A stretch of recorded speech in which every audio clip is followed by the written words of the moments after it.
into the unified field, where everything is one, and see the creator in all creation. And if you identify with the meat suit, whatever color it is, then you're very limited. You have a very limited identity. So you got to get beyond the meat suit and the personality and transcend, again, the culture and religious boundaries. Get beyond that, and then everything flows. You're in full service mode, and everybody's working with each other, and you move into unity consciousness and basically what they call universal law, which is basically universal peace and brother sister love and individual freedom and prosperity for everybody. It's a different way of being, and that's where we need to go. I'm hearing some feedback. I'm wondering if anyone else is hearing that, or is that just in my ear?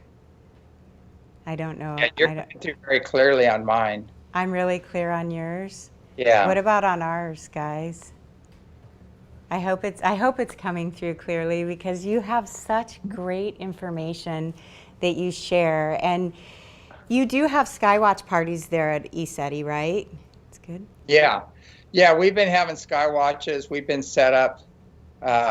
It's a big ranch. It's a 70-acre ranch. It's right at the base of Mount Adams, and it's east of the Cascades, so the skies are clear most of the time. And we've had some amazing ships come in just recently and got some really good footage. And the mountain, we had crazy activity just a few days ago where not only was the mountain lighting up in multicolors and everything, but there was helicopters that came in, and there was some kind of either a meeting or something that happened there it looked like these helicopters came in. They looked like helicopters. I can't say they're helicopters, but they had blinking lights on them, and they had spotlights, and looked like something repelled out of them. And it was just quite a show. I haven't had a chance to look and see what really happened there, but it was pretty crazy. But they've tried a couple forced entries there, and it didn't work out too good. Like, all their equipment shut down and nothing worked. But, you're dealing with extremely advanced beings, very spiritually and technologically advanced, and they can probably just, with their mind alone, deactivate anything. You've shared with me over the years that you've had so many people come to the ranch that some of them were looking to re-engineer some of the craft. And I remember you laughing about somebody that wanted to know what kind of fuel they used. Yeah, and it does sound so funny to me that people are thinking in those terms. Can you talk a little bit about how these advanced beings use their minds? And are we on the trajectory to start using our minds in that way as well? That's what self-mastery is about, right? Oh yeah, the extremely advanced ones, they're bilocating, and their own mind or their spirit is what's creating the craft, and they just can appear anywhere they want. Those beings are there, and then you've got different levels of that. In the ancient texts, the Vedic texts, they say some of the ships are physical, some are just pure energy, some are magnetized light ships, and some are pure consciousness, like Merkabahs. And we have that same thing. We have a physical body, we have an energy body, we have a spiritual body, and we have a body that's just pure consciousness and energy. So the greatest ship you'll ever come across is the one we're housed right now, our bodies. We can raise our frequencies and jump dimensions or bilocate or do all kinds of things. We just forgot how to do it. But there are lamas and yogis and teachers that can do that now on the earth. And we have that happen here a lot. We have people disappearing and phasing out when they're doing Qigong and things like that. So it happens kind of here on a regular basis. Tell me a little bit more about your practice that you just said. Is it called Qigong? Yeah, Qigong. How does that fit into all of this? Well, Jenny Lam was the one that originated it, and there's a guy named Khan over in Japan, Master Khan, and he's amazing. I've taken classes from him. There's several people out there that teach this, and it's one of the most ancient Qigongs. It's a very simple practice, very powerful, and the focus is less is more. So the less complicated it is, the more powerful it is, and the more you connect with that 0 point, and you work with the elements and you master the elements. And there's certain postures that you hold that are perfect postures for directing energy through your body. And it's amazing the energy you can develop in it, and you can initiate people, and it's funny watching it. The whole mind snaps up, and they start laughing uncontrollably. So you're putting people in touch with their own bliss, which is your natural state. We're these loving, joyous, blissful God beings. That's who we really are. But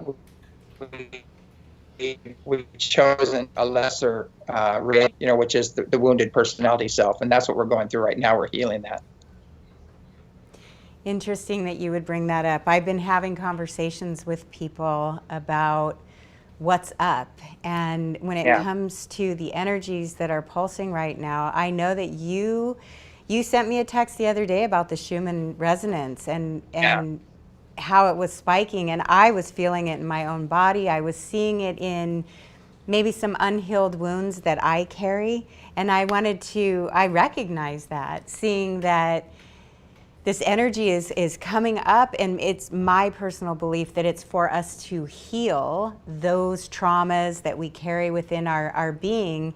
And it seems like the more that we heal, the more that we're transcending some of those limitations that bring us to having contact. How do you work on that? And can you explain a little bit more about the Schumann resonance and these different eclipse cycles and why they seem so relevant to what's happening with contact and with what's happening in the earth right now, on the earth? Yeah, the benevolent beings, the higher dimensional beings, use those forces, natural forces and cosmic cycles and things like that to do their work as well. And we're moving through this incredible energy ribbon. It's a highly energized place in space we've never been before. And that's activating. We're getting massive pulses, some from unknown origin, some from the central sun, some from huge gamma ray pulses hitting the Earth. And then the Schumann resonance usually spikes as well after that. But it's like the Earth itself from the center is expanding and being energized, and we're part of that. And then we have this incoming energy as well. And our little egos are getting sandwiched in the middle, of what's happening. And then you got all the astral levels and the discarnate spirits that are being cleaned up as well at the same time. So it's like, we're in the cooker right now, and there's waves of energy coming through, and people are going to react to those waves. And this isn't woo-woo stuff. This is science, because they know when we get a major solar flare or a coronal mass ejection that first you see a lot of social economic changes really fast, and then you start seeing crazy weather, big winds, an increase in earthquake and volcanic activity. And you can tie it into major sunspots. And another thing, too, is that whenever we've had major unrest on the planet, there was extreme sunspot activity. And and we had the most severe storms we've ever had. So there's a feedback loop between us and the sun, and NASA knows about it. They can see it. They can actually measure it. And what happens on Earth, now I don't know if it's a chicken and the egg, because I don't know if all of our unrest on the Earth is creating these waves of energy hitting us from the sun and more energy coming in, or if that energy coming in is creating more chaos. It might be a bit of both, but it's like the semantics. When you increase the energy, it's going to go into chaos, and then it's going to settle down and create a whole new form. And then you increase it again, it goes into chaos, and then settles down and creates a more complicated, beautiful form. And I think that's what we're going through. And one of the things that I feel that I see that happens at the ranch, and that happens with me when I take people out on the water to be with the dolphins and the whales, we create this cohesive container where we are in the field of oneness. We make that commitment to each other that we'll be in that field, and we are going to emulate the joy that the dolphins place in our hearts and really pulsate that joy out to calm the field, calm the waves of some of this chaotic energy. What I notice with you on your videos at the ranch is when you you become like a little boy. You get very giddy, and you're like, you tell the ships, power up, and then they power up, and everybody goes nuts. We actually have a video that we would like to play from your website. You and I are both really good friends with Lorcan O'Toole, Peter O'Toole's son. And Lorcan had been on my dolphin boat with me, and then he came up to the ranch with you.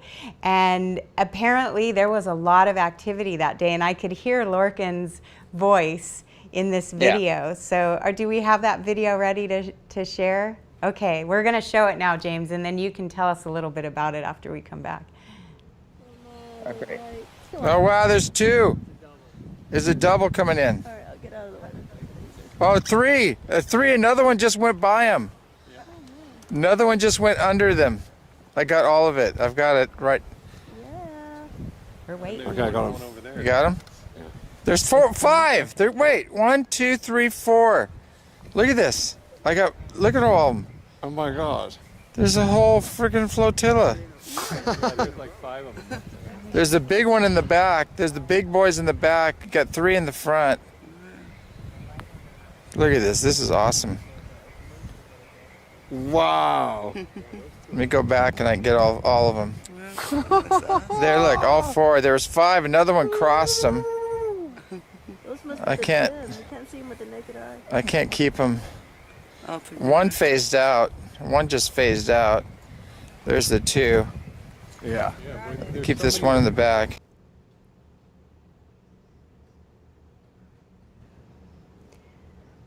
Oh my gosh. So Yes. James, explain what happened there with, all the squeals of delight when the ships came in and you see the whole flotilla of them all. Oh, yeah. Yeah, well, everybody was excited about it. And there was a lot that happened that night, too. And also, he had a face-to-face with Bigfoot while he was here. You ought to ask him about that. Oh, he told me all about it. He said a word I'm not going to say, but he almost had an accident when he had a face-to-face with Bigfoot. Felt the breath and everything. Multiple people had the same experience that night, so there's multiple witnesses. But yeah, there's a lot going on here. We have a lot of footage now with treetop level stuff. I even have things that are half treetop level flying through the trees, a big ship coming right at us, and it turns and it just goes right through the trees, things like that. So this totally eliminates any meteors or satellites. And that was filmed before Starlink was even up. So a lot of people go, that's Starlink. You hear all the people saying stuff like that. And I filmed 36 ships coming over, and everybody goes, that's Starlink, and it was before they launched Starlink. And so I said, well, they didn't launch it yet.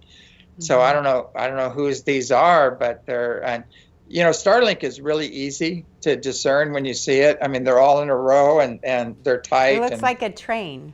Yeah. And it's very easy to tell what Starlink is. And we use Heavens Above, and we make sure we're not seeing the space station or Evostat or any of the other major satellites, so we use that. And I had a guy from NASA, and this guy goes, oh, they're satellites and that's a space station. I said, we're using your data to prove they're not. So either your data is totally corrupt or this is an unknown, and they get really upset about that.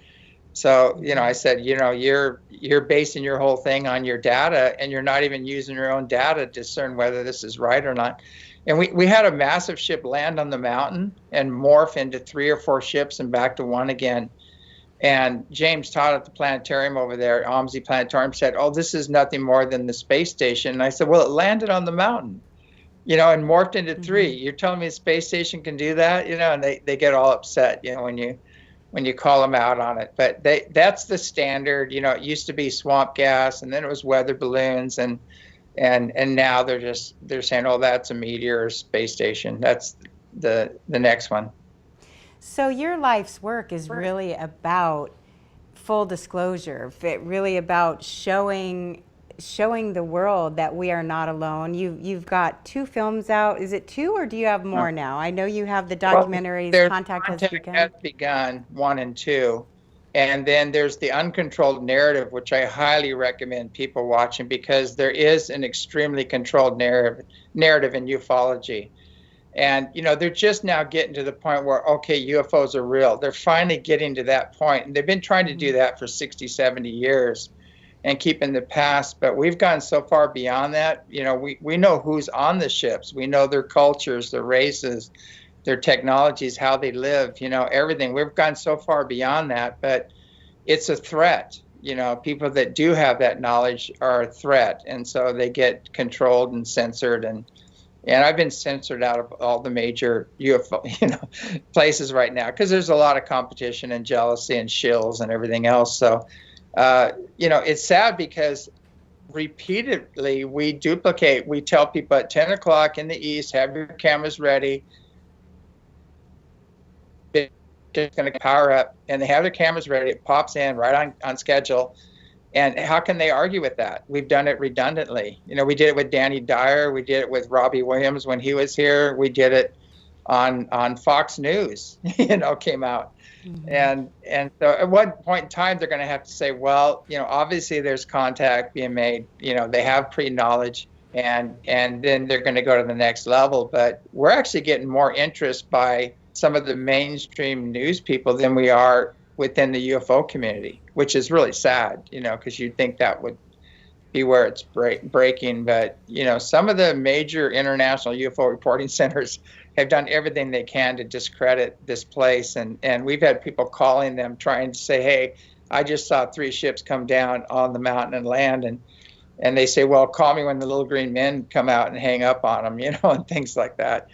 So it's really, it's very, very controlled. And I tell people, you really need to do your own research. That's going to empower you. Come out and see for yourself. Don't even take my word for it. Come out and have your own experience. See the ships, feel the ships, connect with them, and see if there's a connection, because, it's our star family. It's our ancient ancestors, and they're returning. And some of us have been on those ships in the past, and we've been part of those advanced civilizations, and we're coming to Earth now to help the Earth in this planetary liberation it's going through. So that's the big. You co-wrote a song with Andrea Fisher of Outback Gypsies called Anunnaki Returns. Is that right? Yes. Uh-huh. And some of the lyrics in there, you're really talking about this awakening process and having us remember. And I think, that's what Mark Sims and the Unified team here, they're really focused on what this harmonic convergence of 2020 is all about on the planet, which is learning to do a meditative practice, to call in the ships, to call in these benevolent beings who are here to assist us on this path of awakening, and to not be so afraid, the Hollywood stereotype of our star family. A lot of people will refer to them as aliens. That is not really in my vernacular when it comes to talking about star family, because they are an extension of us. And in one of your books, you wrote Reunion with Source, you wrote Becoming Gods, The Ultimate Soul Journey. You're talking about a lot of these concepts about getting out of anger, blame, judgment, and shame, and raising our vibrations to a level where we're emitting compassion and kindness and acceptance, and really offering a more loving, high vibrational way of being. Are you doing workshops at ESETI where you're helping people to get to these states of consciousness and putting this into practice? Yes, definitely. There's an old saying, the mind in which you seek is the mind in which you connect. And so if you're full of fear and guilt and unworthiness, and unfortunately a lot of the religions push that, you're not going to connect with these higher dimensional beings. And so we got to let go of the baggage, and all these programs, all the social engineering and other nonsense, and get back into critical thinking and making our own personal connection with Source. Mm-hmm. It's like, if ET, if Jesus or Buddha would appear in my bedroom, I'd high five him and say, hey, what's up?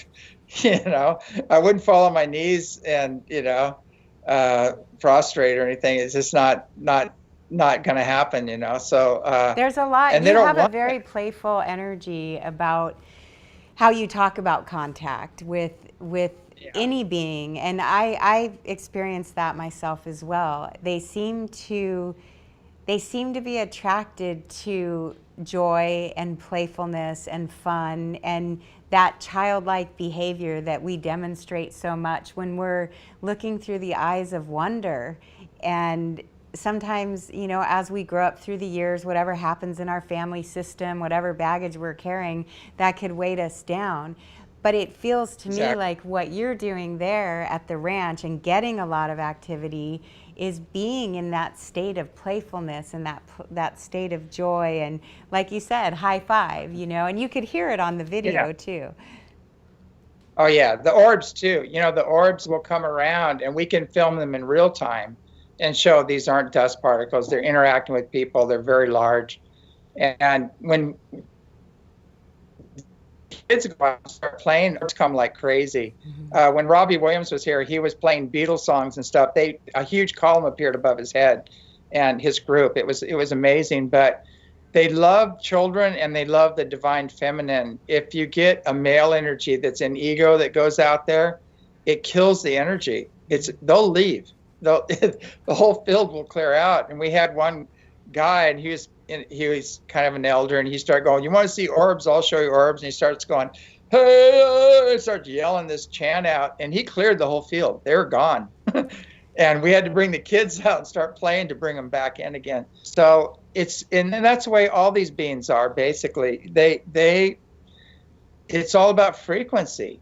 And the more love and joy and bliss we can exude, the more we're going to attract these beings into our lives. And the way you get to the higher frequencies is letting go of the lower frequencies, you know, the old wounds and traumas and wrong conclusions from past experience. The more you can release those, you know, that's the secret. I hate to tell you that the real secret is clean out your closet, and you'll start manifesting all kinds of things, but you aren't going to manifest squat diddly until you clean out your closet. And so that's something they seem to miss in that last program. Well, I know that just being around Mark Sims and his childlike joy, he is attracting that kind of energy as well. We talked today about the movie The Last Mimsy. Do you remember that movie? Yeah. And, and, you know, a lot of people thought that was a child's movie and it was for children, but it's one of my favorite movies because of the message that it's giving. It's through the innocence and the purity of the children that can actually change the course of where we're going on this more organic timeline, to bring back in that innocence and that purity and that joy and wonder. And there's a little girl here right now. We were doing the Qigong classes, and she was running around and she was doing all the moves and everything and just laughing, just pure joy and everything. I pointed to everybody and I said, "There's your teacher. Right. That's your teacher, not me." You can feel their little heart. The heart opens when you're in that energy. Right. And I always tell people I'm not your guru. I make it very clear. I've never, ever wanted to be somebody's guru. I share a lot of things in my own experiences, but it's all about personal empowerment. It's all about making your own connection with source, creator, great spirit, whatever you want to call it. But on that path, you're going to have contact. Because as you raise in frequency, you're going to have other contact with other higher frequency beings.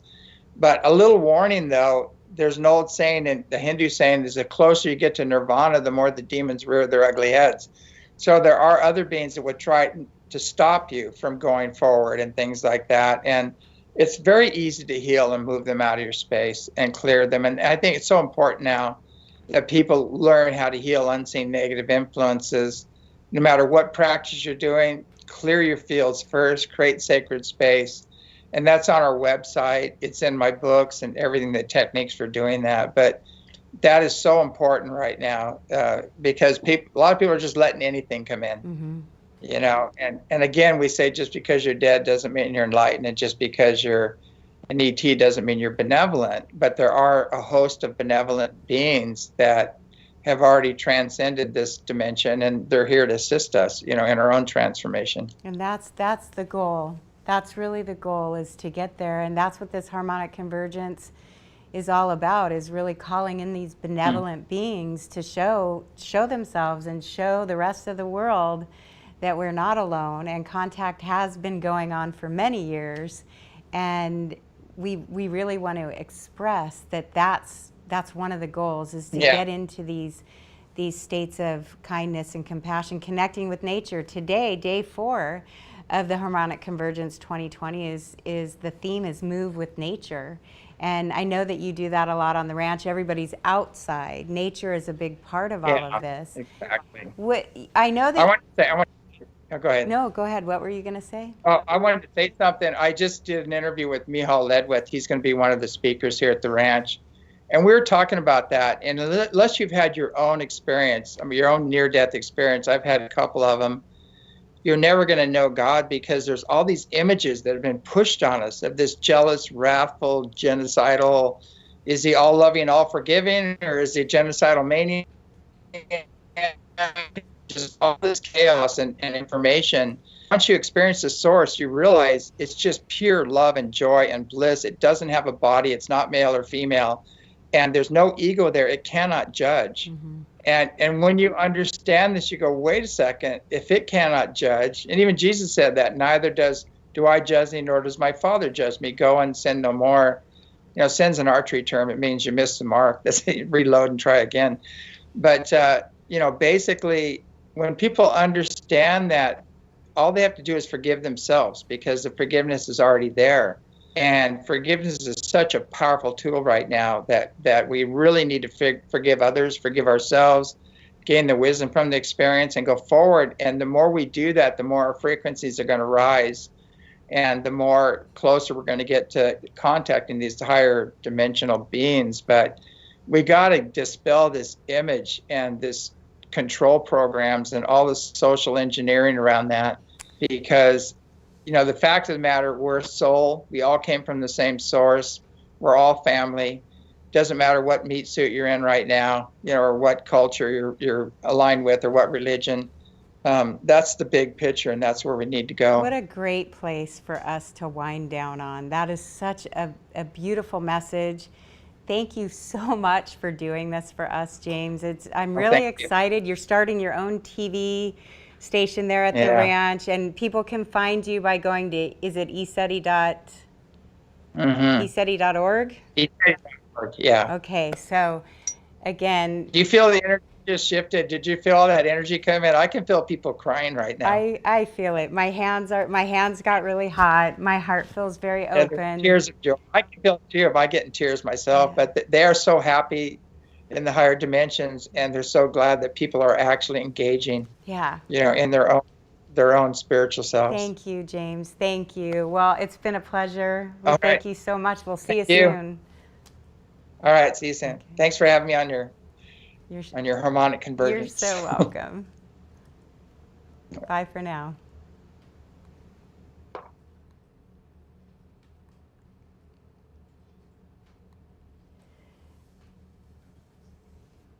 Thank you so much for joining us on this segment of the Harmonic Convergence 2020, Day 4.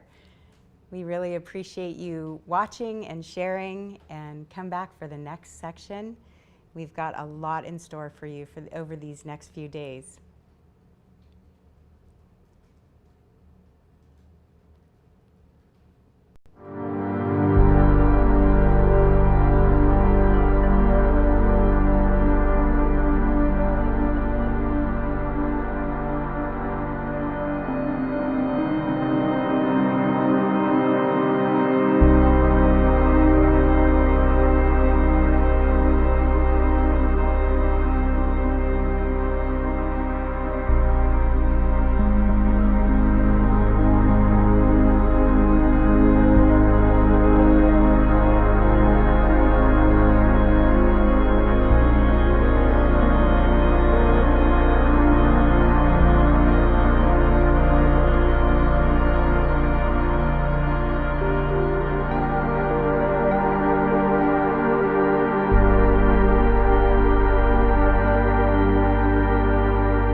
Welcome to the Harmonic Convergence 2020.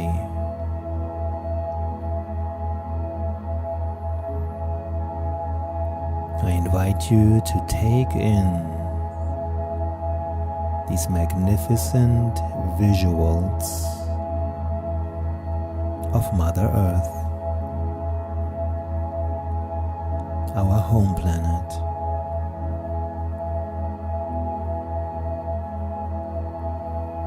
When you're ready, close your eyes and bring your attention inwards.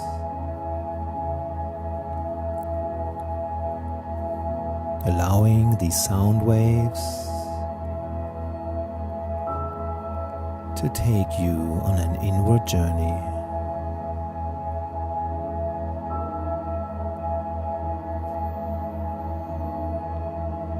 Connect with your breath like an anchor,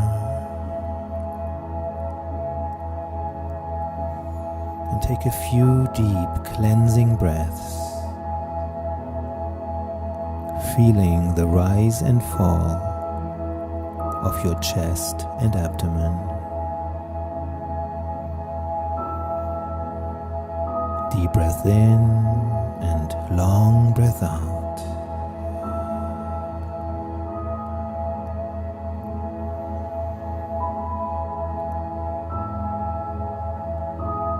As you inhale, drawing in fresh life force, prana, oxygen into your system. And as you exhale, letting go, releasing anything that is no longer in alignment with who you are.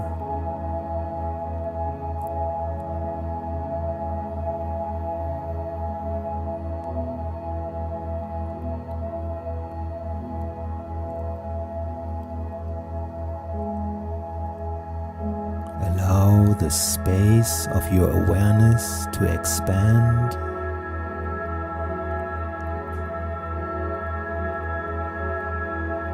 as if you are swimming freely in an ocean of sound.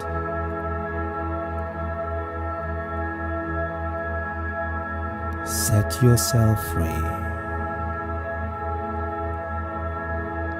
as if you are shedding your skin.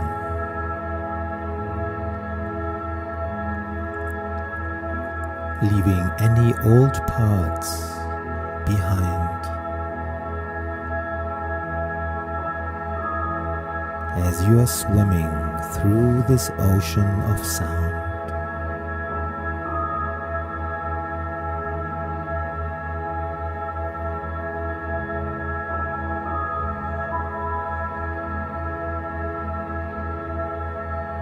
And as you look around, there are many other fellow beings with you right here, right now. Like a school of dolphins.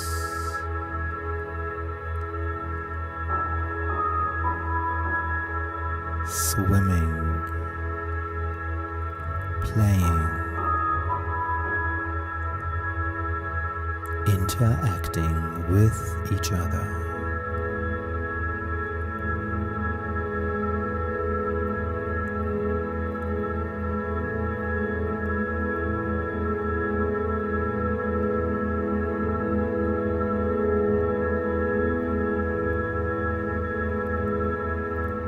Notice how that feels to be completely yourself in community.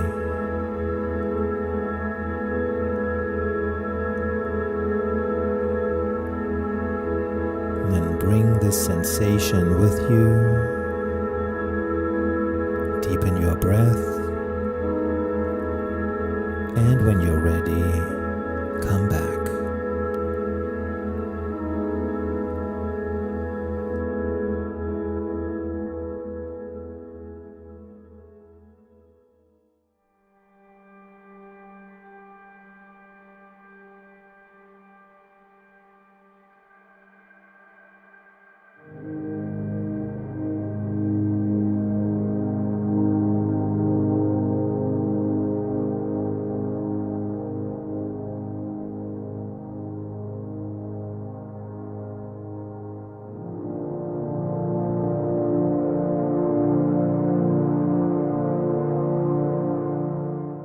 Welcome everybody to this section of the Harmonic Convergence 2020. We are here with Charles Eisenstein, who's one of my personal heroes for sure, and the author of a great many books that are, I think, really important for everybody from all kind of belief systems to really take a look at, like The More Beautiful World Our Hearts Know Is Possible, and Sacred Economics, The Ascent of Humanity, Climate, A New Story, and the list goes on. And I think also a really good, beautiful essay to get a reference, if you don't know his work already, is The Coronation.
Welcome everybody to this section of the Harmonic Convergence 2020. We are here with Charles Eisenstein, who's one of my personal heroes for sure, and the author of a great many books that are, I think, really important for everybody from all kind of belief systems to really take a look at, like The More Beautiful World Our Hearts Know Is Possible, and Sacred Economics, The Ascent of Humanity, you know, Climate, A New Story, and the list goes on. And I think also a really good, beautiful essay to get a reference, if you don't know his work already, is The Coronation, which he wrote sort of at the beginning of this quarantine time. So thank you so much, Charles, for joining us today. And I think my first question is really centered around your own relationship with nature, and being an avid reader of your work.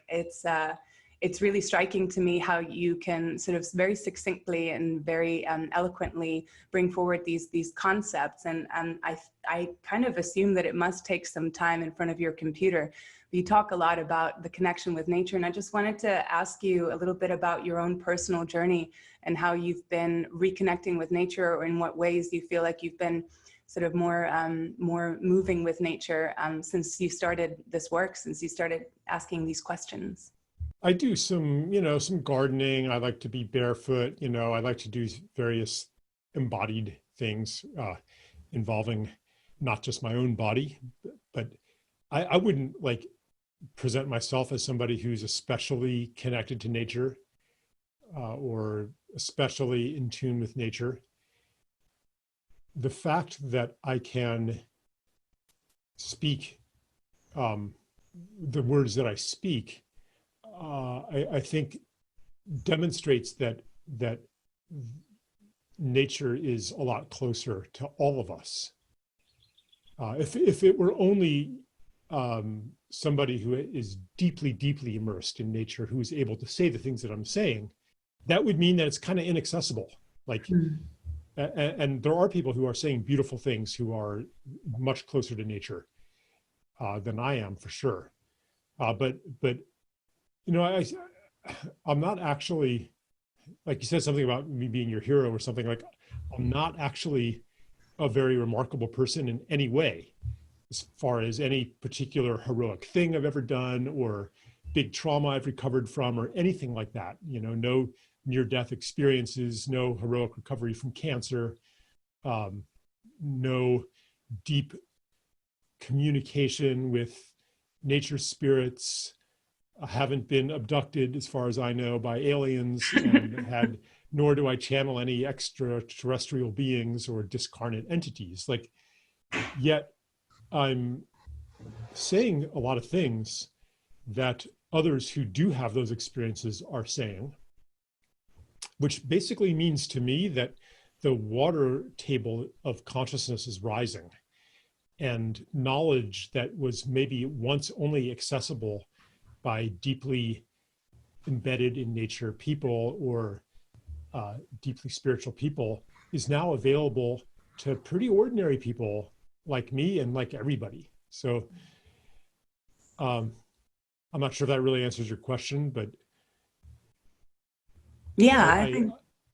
Yeah, I mean, I do feel a call to reconnect and an understanding that reconnecting isn't just going for hikes, isn't just looking at nature, but it means being in a give and take relationship. So, gardening might be an example of that, or caring for a place. When I spend some time at my brother's farm every year, we just got back and we're going to go again.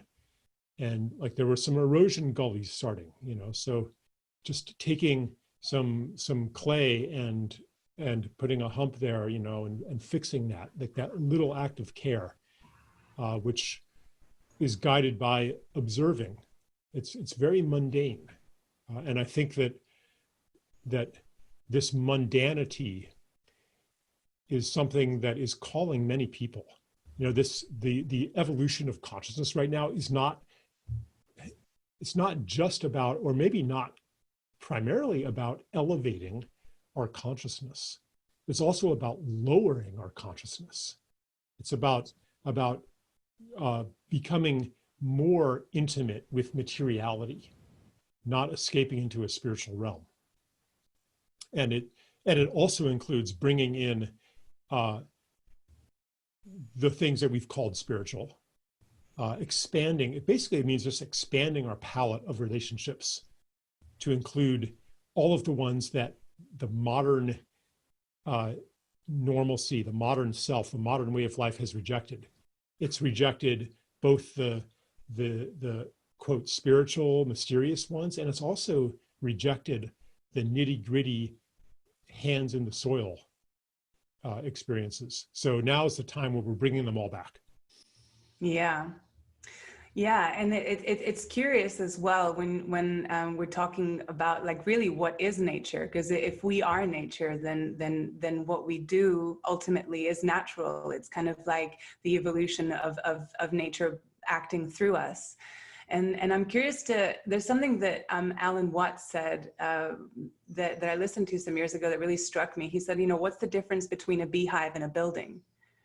And the way that we create these things in our world that are, in many ways very damaging and in other ways very beautiful, but they're deemed artificial or they're deemed unnatural.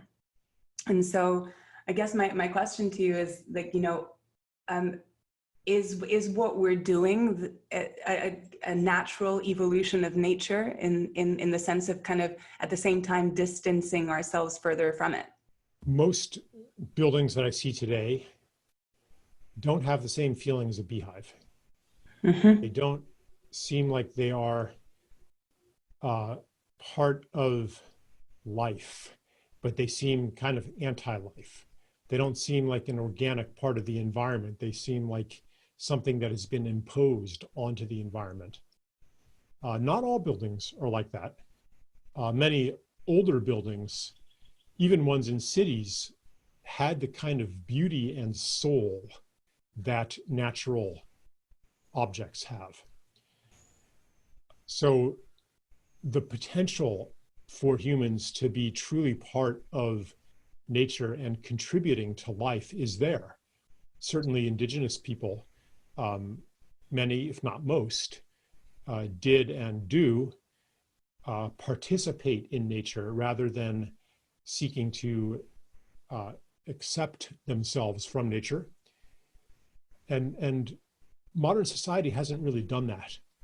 If you want to find a building that really looks like an enhancement to the world,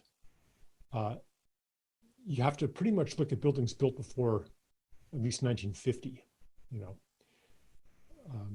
Very, very few modern buildings are like beautiful, that like they strike your heart as, wow, that's beautiful. But some do. I get that feeling from Grand Central Station in New York, to be in that building. Like whoever designed and constructed that building, for one thing, they did it better than they needed to for any practical purpose. And secondly, they were tapped into some kind of information that allowed them to create something with presence, that has a quality of life to it, and that is beautiful in a way that I can't even really explain. So whatever they were tapping into, that is something I would like to see us recover and imbue into our built environment moving forward.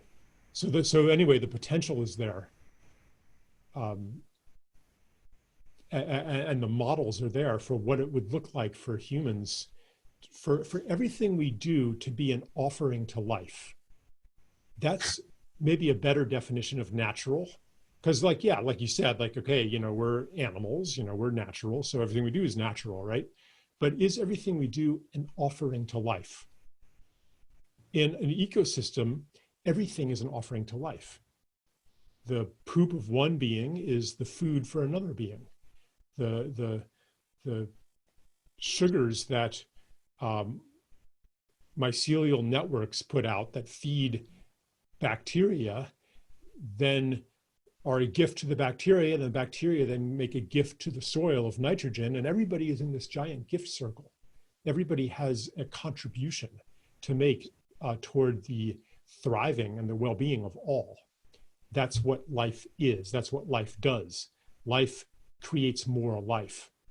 So for us to actually be natural more than just in theory, we simply have to embrace that principle, to understand ourselves, our role as being in service to the unfolding of life and beauty in the universe, so that everything that we do is actually a gift, is an offering, is a sacrament. And I think a lot of people, you know, we have, even in our individual lives, we have opportunities to do that. I've been exploring this idea a lot. Like, what is it to live ceremonially? It doesn't mean to imitate indigenous ceremonies, but it can be informed by the principles underneath those ceremonies. What do they have in common? They're all done with a recognition of the presence of holy beings. They're all done from a spirit of gratitude. They're all done in the knowledge of our embedded relationships, our relationality with the rest of the world. Like, anything that brings in that understanding will become ceremonial or will become prayerful. Anyway, that's some words. Yeah, I think a lot about this because working with Indigenous elders, you know, so much of their living science is kind of based on this idea of offering. And, you know, I don't know the answer of, like, is the three cocas, the three leaves of coca, you know, is that offering as essential as knowing which tree is ready to get cut down so that the whole forest can thrive? You know, like, how do we know where the offerings and the ceremonies, like, how you know, it's tried and tested science. And so it's curious to just ponder the question on how we become that experiment again.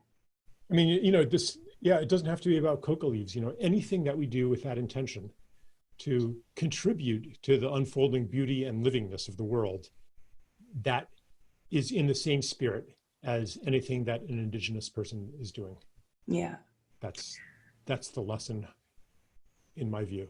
There's also a question a lot of times that we don't really know how to make these offerings because we don't really have that kind of relationship with nature and the elements and our gardens and our lives like that. And it's curious. Another thing that I've just been really kind of dying to ask you is around the age of information that we're kind of at the dawn of right now, and in terms of, like, the information that we're receiving. It made me think about at the beginning, you know, or long ago, power was kind of equitable to the amount of land that you had.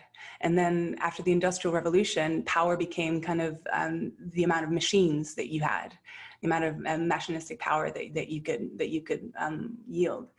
And then and now we're in a place where really power is information. It's like this whole thing of data mining and even, like, just now what we're doing, like, we're constantly exchanging information in such a kind of hyperactive way. And yet the quality of this information is digital, right? It's based on zeros and ones. And I guess my question is to you, how much do you think that affects our ability to bring in and to hear and to feel and receive other kinds of information, the kind of information that you would need to, like, you know, fix the erosion on the side of a thing with your brother, you know? Yeah, I think that we are learning in the time of COVID that not all information can be reduced to zeros and ones, that not all information can be quantified and digitized and reduced and controlled. Like, here we are having a conversation over Zoom. And yeah, you know, I'm getting some sense of your being. Unfortunately, if I look at you on the screen, then I'm not looking at the camera. So eye contact is a little bit different already. But then there are all of the things that cannot be translated into a data stream that if you were standing in front of me, I would be sensing. A lot of these things are not actually recognized by the holders of consensus reality, such as the effect of your, I don't know, if you're the electric magnetic fields that your heart generates. That's considered inconsequential. But in my experience, there's something very different about physical presence than presence over Zoom. So that would be an example of a kind of information that is not reducible to data. And it's the same kind of information that you get through your bare feet when you're standing on some land. So basically the age of information really maybe should be called the age of data. It gives us a lot of a certain kind of information and a lot of a certain kind of experience, to the increasing exclusion of other kinds of information that cannot be digitized. And that we pay more and more attention to the images on screens and the sounds coming from speakers, and less attention to the things that cannot be translated into those mediums. So we become eventually insensitive to whole realms of information and all of these other senses that are not well recognized by science. And we think that we see the whole world. Sitting on the internet, getting all of this information, we think we see the whole world because that's where the information is. But it's actually a very cramped ghetto of reality. There's so much more that we can communicate and experience and learn than can possibly be put onto a screen. So it's not to say that we should prohibit, abandon this kind of technology that we're using right now. But maybe its role shouldn't be as big as it is today. Maybe it's good to go on a technology fast sometimes. I advocate going on a news fast from time to time. It's simply so that you can open up to other information sources, because the news is pretty loud and lurid, and it dulls our sensitivity. It's designed to bring up one emotional response after another, and we get used to these intense stimuli and lose the finer sensations that allow us to communicate with the beings of nature, that maybe would allow us to communicate with each other without telecommunications, without electronic communication. Maybe we could do that if we could quiet down enough. And it's like if you're in a really loud place and you go outside, there's still a ringing in your ears and you can't hear a whisper even after you've left that environment. That's kind of the conditioning of our psyche to a high intensity stimulus. We can recover lost abilities when we withdraw from the usual noise and of the media environment.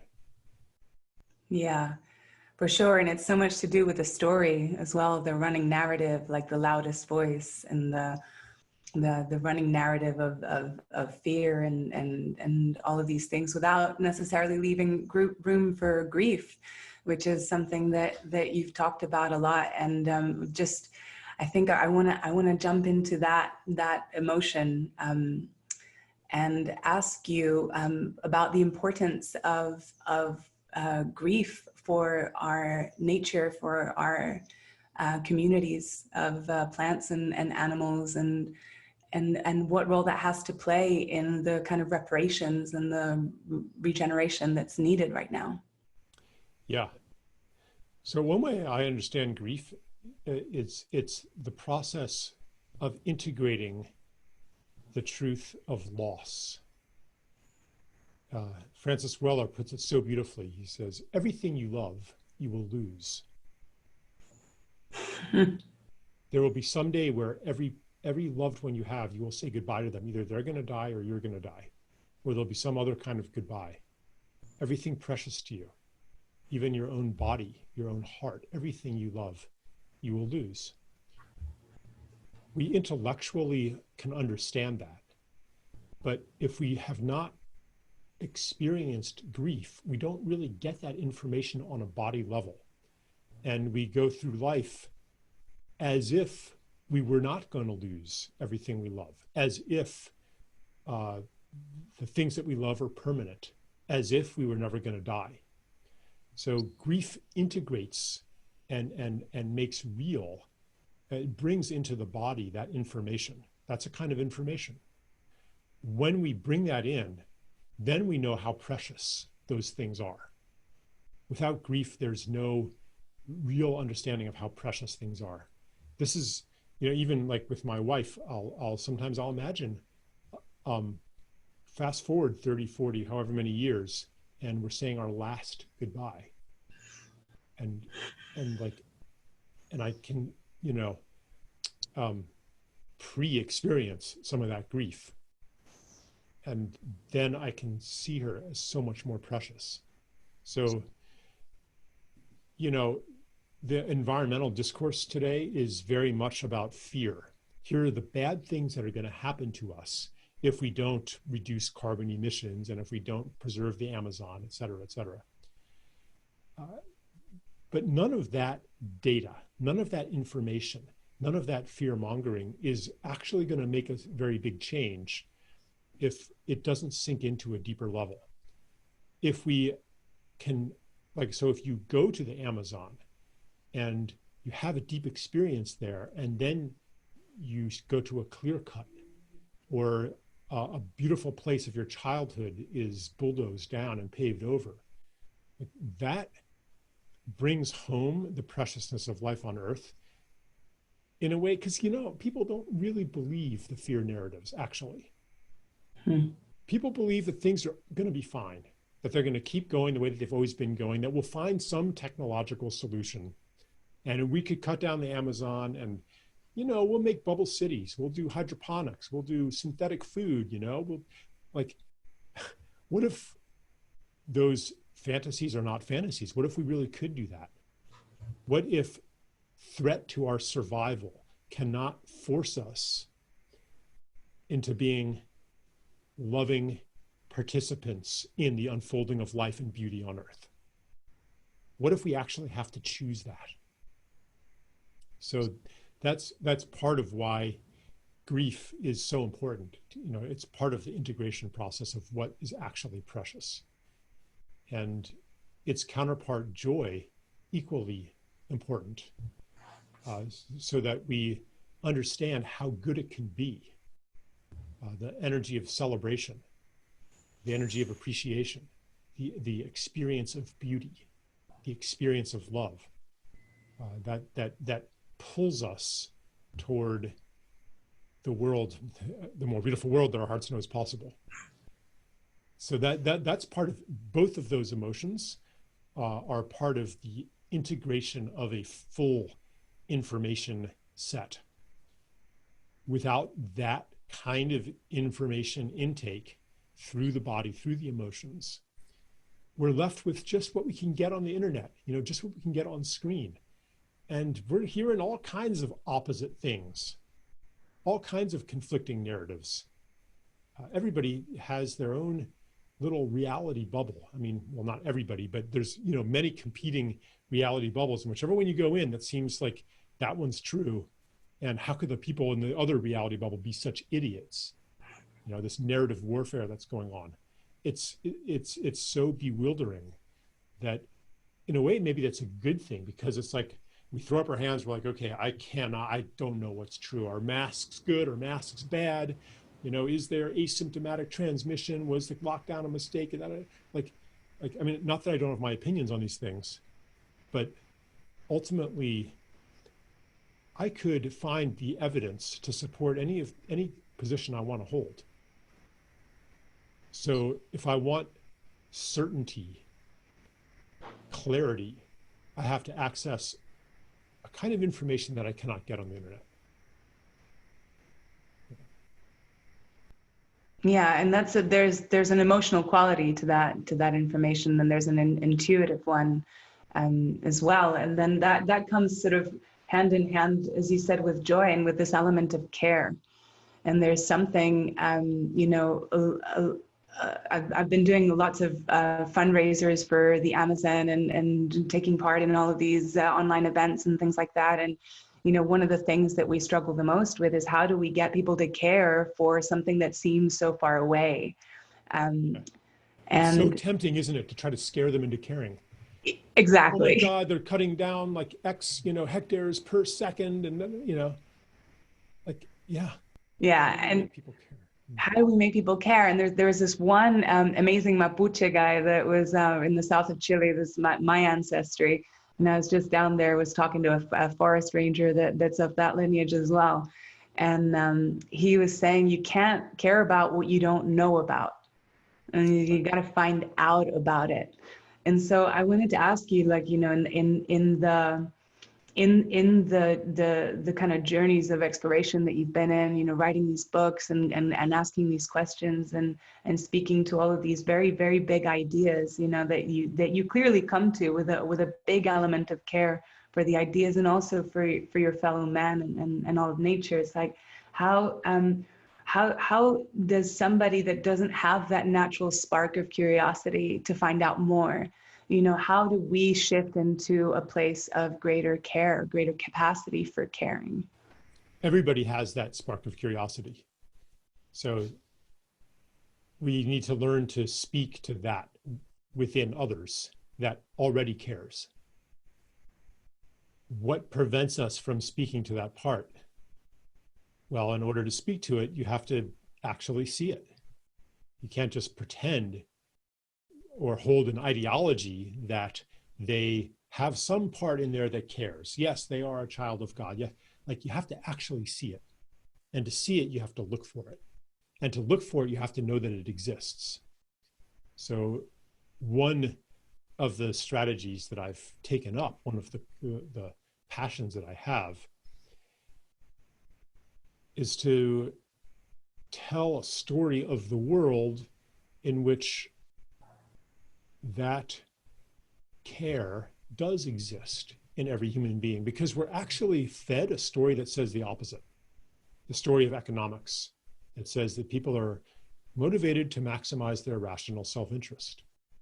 The story of evolutionary biology that science has told us, that beings are driven by their genes to maximize reproductive self-interest. That's who you are, not a caring, loving contributor, gift bearer to the world.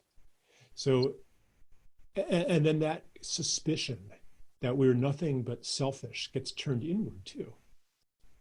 And we hardly dare to know ourselves as fundamentally here to bring gifts to the world. And these gifts could be very tangible, but they could just be, I was reading a book by Arkan Loshwala, and he quoted he had a dream vision where a man who came to him and said, the main purpose of humanity is to contemplate the wonders of the universe. So even that contemplation of the beauty and magnificence and miracle of this world, this is actually the true purpose of science. It's to open up new vistas of wonder for us. And that attention is food for the earth. So even that is a contribution. So anyway, so to bring people into that realization, it's kind of an infection, when we see that truly in ourselves, then we're able to see it in others. and able to invite them into inhabiting that true dimension of their being. So really, it's just like all this how do we do it? The answer, there's a million answers to that. It depends. It's unique to each situation.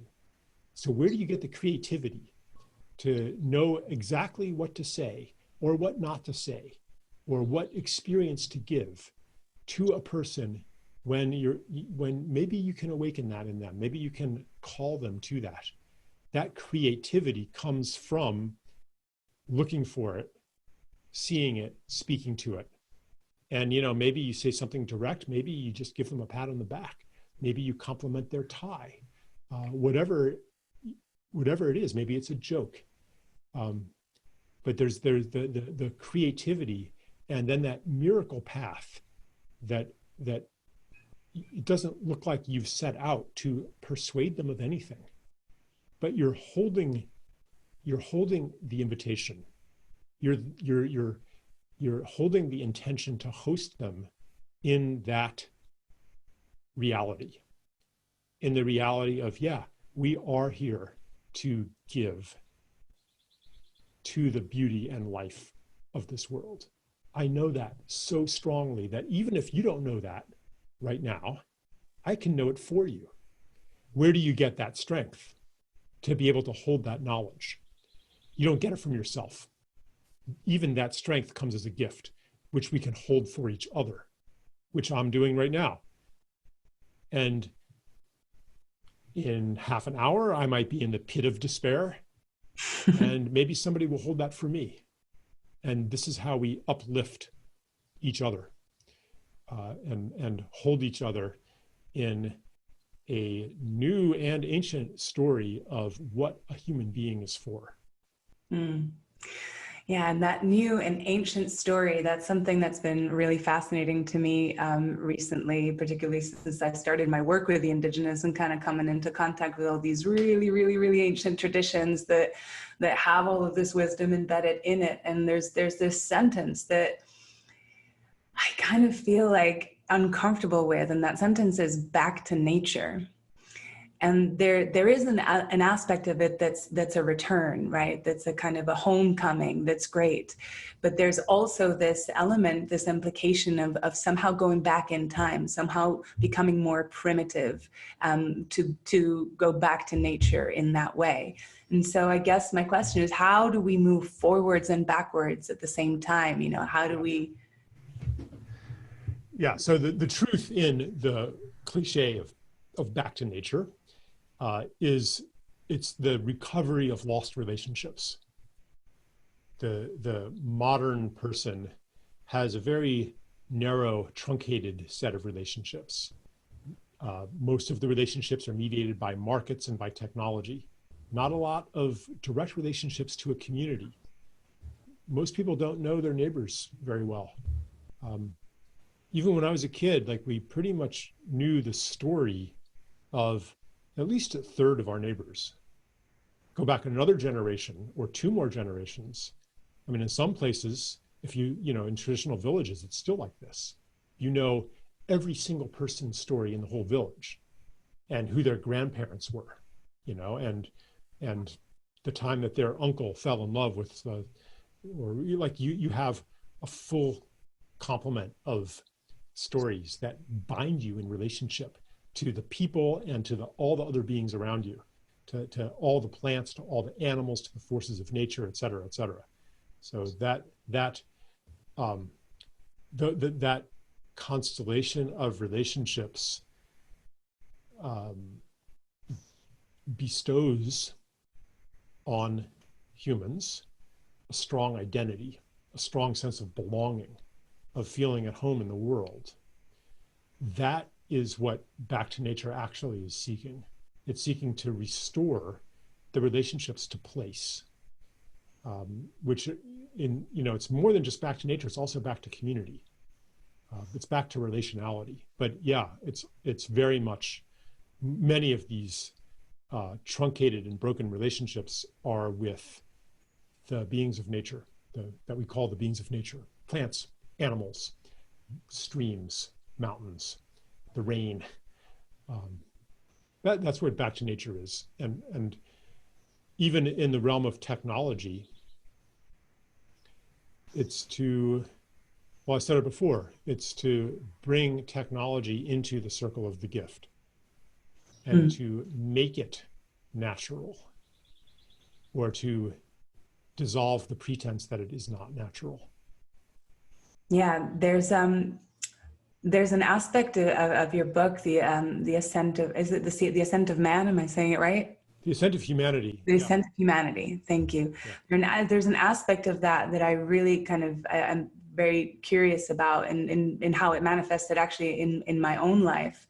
And this aspect is, this dirty is bad, clean is good, being close to the earth is for poor people, and being away and like high up in your palace is good. Oh my gosh, my hand disappeared. How do you think that's manifesting right now? And do you see in your experiences since the quarantine started, and the work that you've been engaging since, do you see like a shift in that narrative? This goes back thousands of years to the beginnings of social class that happened in the division of labor in the first mass agricultural societies, where you had hierarchies. The highest, most powerful person was the king and the priests, and the lowest were the farmers, those who had their hands in the soil. So progress, advancement became a matter of moving away from the soil. Even to this day, the highest prestige in society is with those, and the highest power and the highest wealth is with those who have the least to do with materiality, generally speaking. Academics, in the world of the mind, this is like a higher realm. Hedge fund managers, they're operating in this realm of total abstraction, and they tend to get a lot wealthier than farmers, plumbers, laborers, right? These people are directly involved in materiality. So that's one level. There's like a social class level where advancement means to be like the king's feet were not even allowed to touch the ground, right? But it's also on a collective level where progress means moving away from the ground. Like ultimately it was to move into space and not need nature at all. It's the transcendence of nature. And so it's the opposite of the craving that I was talking about, the back to nature, to restore lost relationships. What progress has been is to disband those relationships, to become less and less dependent on other beings and more in control. Progress has meant progress in technologies of control. One aspect of that is cleanliness next to godliness. Why is cleanliness a good thing? It's a kind of a separation from the world, literally from the dirt. So one thing that we're seeing in the COVID phenomenon is, in very practical terms, like your well-being depends on being as separate as possible. It's like the opposite of the direction that we really should be going. As separate as possible from other people, as separate as possible from the microbial world, from the dirt. You wash hands all the time, you wipe everything down, like you maintain this aseptic cleanliness with the idea that you will be healthier that way. You might have, like if you do that, you might have a smaller chance of getting infected by a microbe, but will you actually be healthier in the long run when you don't constantly replenish your microbiome through the genetic information, the flow of life through your body? I mean, is the self separate, and can it thrive separate from the world? Is that really where progress takes us? Is that the pinnacle of human development, where finally we've transcended the hug, the party, the wedding, the dirt, and we all live in a bubble? Like, is that really where we want to go? To me, that I don't know, it kind of freaks me out. And I think that another future is offering itself to us where we really embrace life more and embrace death more too, and no longer hold death prevention as the highest value, but ask really, how are we meant to live? The technologies of control and the ideology of control, it doesn't recognize what grief tells us. It's part of the denial of death. It's the pretense that we could live forever if only we could control enough. And we have technologists, sometimes predicting that. We'll decode the molecular mechanisms of aging or have robot parts, cybernetics and so forth, and someday become immortal. Like that is the ultimate expression of the story of separation. And that is a myth that could carry us in a certain direction. But there are other stories that we can tell ourselves about what is important in life and how to be human that might lead us toward more participation in the give and take of life, where we understand health as a matter of relationships, where we look to we ask, why are people so susceptible to this disease? And maybe we, start restoring some of these relationships. Like these are the things that are getting left out by the dominant, by the official narratives of COVID-19. Like you don't see the WHO or the CDC saying, okay, everybody take these supplements, take these herbs, do yoga, do all these things that can boost your immunity. It's like 40 years of alternative medicine just doesn't even exist. And everyone's doubled down on the most narrowly orthodox therapies. So maybe this extreme of separation is an offering to us to choose something different. And yeah, maybe the death rate will go up a little bit. And we have to ask, as a society, is it worth, if we can save 10,000 or 50,000 or 100,000 lives, is it worth permanent lockdown?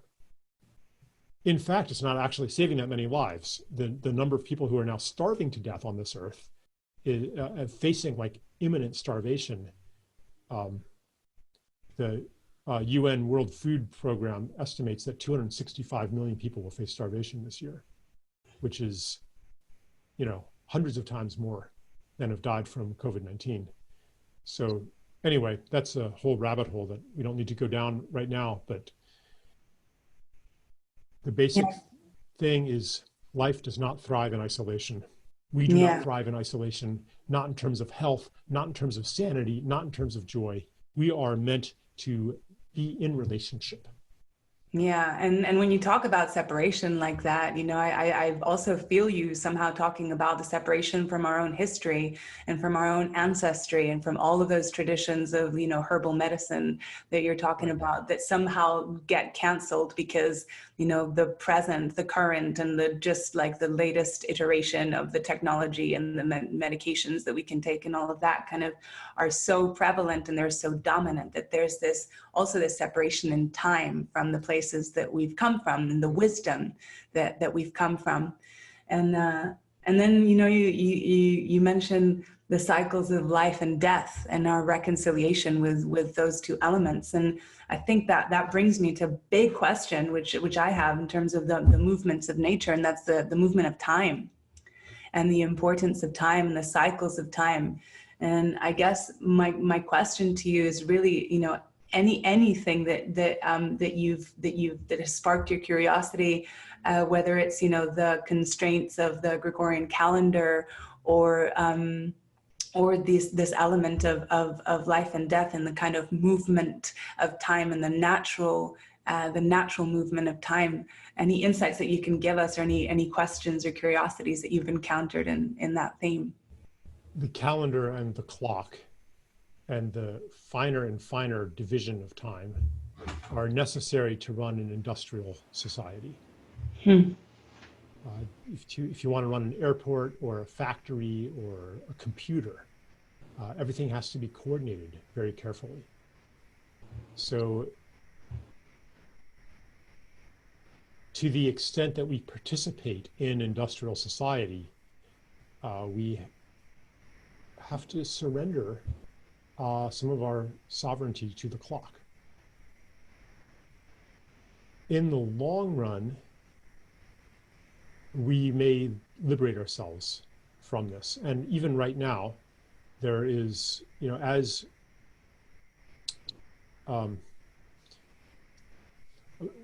we deindustrialize ourselves, we can take steps of liberation away from linear clock time. But it's a big shift, a big undertaking. And maybe we will visit the world of time less frequently. Maybe that's already happening for some people. We're deindustrializing in a lot of ways. Like our educational system is also an industrial model. And it is, again, with COVID-19, taken to an extreme where even the social element of schooling is abolished as everyone sits in front of their computer. But on the other side of that, once something reaches its extreme, then it gives birth to its opposite. I mean, we scheduled our time for 6:50 p.m. Eastern Standard Time. Like, if I have collected some stories of people who are, my one friend, Bayo Akomolafe, tells this story about going to meet a Yoruba shaman, and they made an appointment for like 10 a.m. or something, and the shaman shows up at 3 p.m. and Bayo's been sitting there like waiting, pacing, waiting for hours and hours and hours. I hope I'm getting the story right. It's close to this. And finally the guy shows up and he's like, really, like, what happened? Are you okay? What's going on here? He's kind of upset, and the shaman's like, what's the big deal? Like, he just didn't have this concept of late. Late was not a concept. So in order to operate in, actually, really, you could look at it through the lens of ritual. Clocks are ritual implements. Yeah. That we're using to coordinate our activities. And each system of ritual allows certain kinds of magical results. So the kind of magic that we call technology, which is the outgrowth of the industrial age, is made possible by this sacred thing that underlies all other technology called the clock. The clock is the most fundamental invention of the Industrial Revolution, way more fundamental than the steam engine or anything else. It is the keystone. It makes all the rest of it, it holds the whole thing together. So if we look at it that way, as the key ritual tool in an entire elaborate system, the most elaborate system of ritual ever invented, then we can understand its power and its limitations. And any system of ritual underneath it has a mythology, has a world story that says this is what is, that reifies time in this case. And I think that so it's not about abandoning the clock and the calendar, but it is about recognizing their uses and their limitations. We can achieve certain miracles with reductionistic control-based technology, and there are other things that we are utterly helpless to achieve through that system of technology. We are, as a civilization, reaching limitations, and in our perplexity and helplessness, we are finally looking beyond our own systems of myth and ritual, back to the indigenous, back to the wisdom traditions, back to the other cultures, and saying, maybe you can do some things that we can't. Maybe you know some things that we don't. Let's broaden the scope of our curiosity, not as like this patronizing, oh, let's learn about other cultures, let's respect other cultures, but because help, you know something that we don't know, let us learn. Yeah, there's a word that we coined over here at the home. I don't know how original it is, but it's this aspect of re-indigenizing ourselves, and really taking these kind of concepts and kind of observing and learning what we can, and then how do we implement them into our own lives. And one of the things that we've been doing over here is just paying a lot more attention to the moon, and paying a lot more attention to solstice and the equinoxes, and just as you said before, practicing that sense of observation and seeing what is actually there. Why are these times important? And one of the things that this harmonic convergence is centered around is this really magnanimous planetary alignment, which I know very, very little about, but which will be explained by other people, thankfully, in throughout the course of the event. And it's very much that, and also the Mayan calendar, which had a of an end and the beginning of a cycle just recently as well. And all of these kind of things that we're seeing outside, it very much feels a lot like the time is now. There's this sense of urgency and near-on panic to really make all of the shifts that we want to make. And it's like 2030 is this somehow this magic number as well. So I wanted to ask you, how are you dancing between action and acceptance, and what useful tips can you give our viewers out there between those two things, the urgency of this time, but also the observation and the kind of quieting of the mind that's not in action to really come from a place of greater wisdom? The first thing that comes to me is please don't confuse urgency with hurry. Yeah. Or do not channel the energy of urgency into hurry. Urgency comes from a misalignment of some sort, either from the misalignment between who I'm being right now and what's true in the world, who I'm being right now and who I'm supposed to be, what I am doing and what the world needs. Like that misalignment creates a tension. It creates a discomfort that we call urgency. It's that feeling I've got to do something. I've got to change something. I can't just sit here. I can't just stay the same, right? That's what urgency is. When it gets translated into hurry, though, we tend to default to familiar patterns of action and familiar ways of seeing things and do the things that we're already good at, and see things in the way that we've always seen them, and just try to do more and faster of what we've already been doing. Very likely, if there is this misalignment, it is probably caused by the things we've been doing and the way we've been doing them. So this is another saying that Bayo, who I mentioned before, likes to quote, an African proverb. He says, "The times are urgent, let's slow down."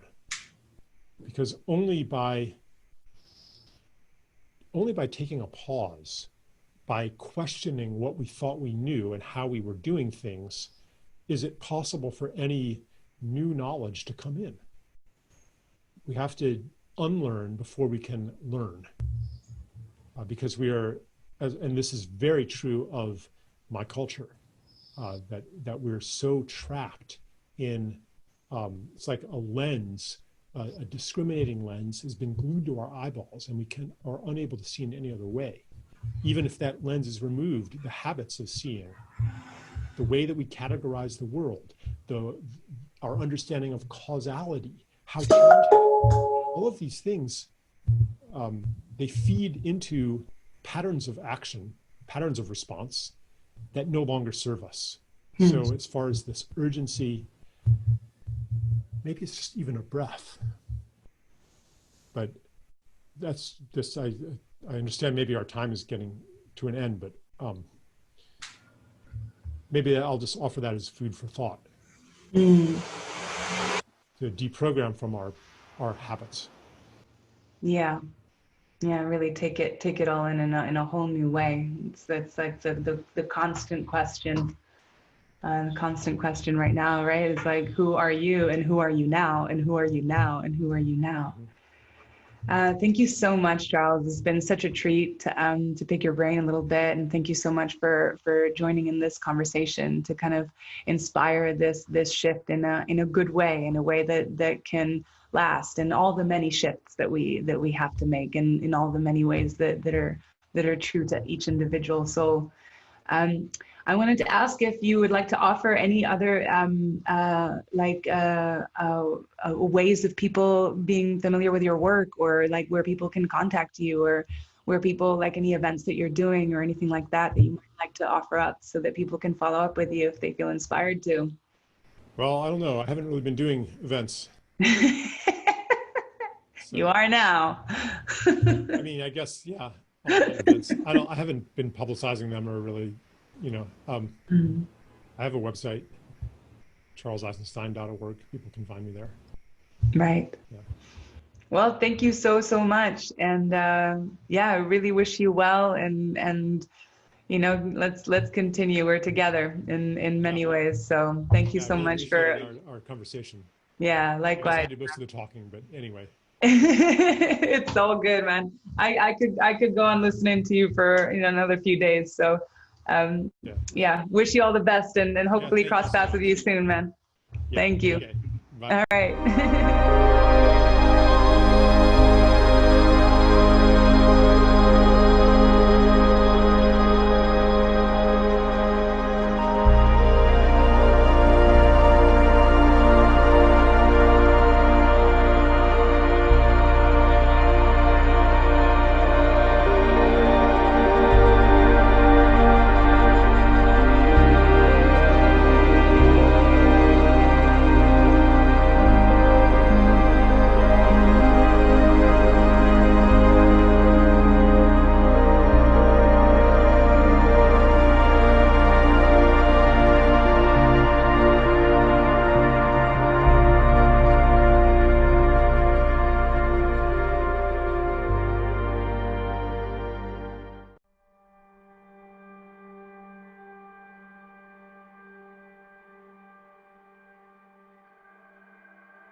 Thank you for joining us tonight for this very special historic occasion.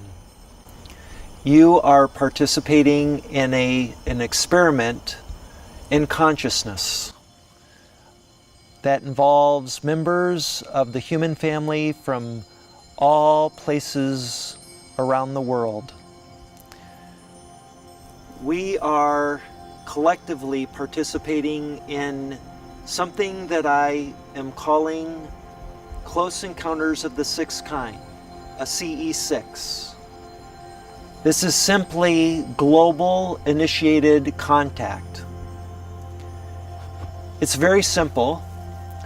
We need you and many other people around the world to participate at the same time in a meditation in which we fill our heart chakra with energy, with love energy, and we do this through a special breathing technique where we inhale through our nose and we exhale through our mouth. And as we exhale, we sing the note Hu. So we're going to sing this note around the world together at this time to create a cohesive sound and energy that unites us as a family that will ultimately result in contact, we hope. So get comfortable. We're going to begin by taking a few breaths. Let's exhale and inhale through the nose. Hold your breath for a moment and feel that pressure in your lungs. Hold it, feel that pressure, and release it.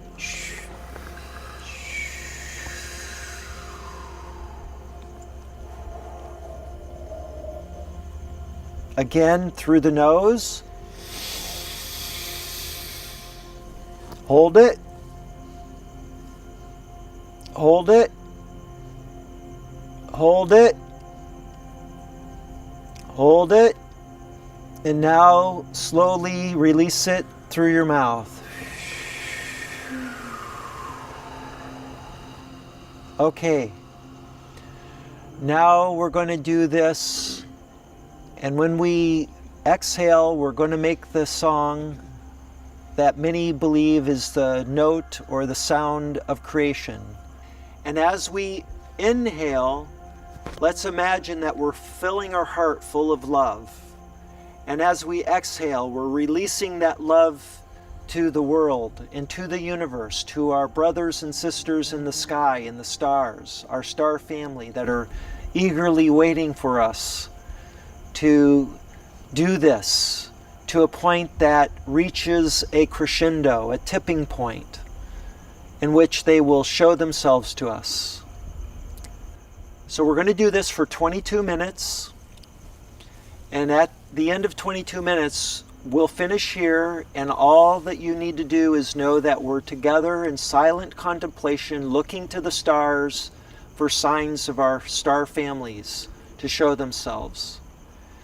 So let's begin. Ready? Exhale. Inhale through the nose.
Okay.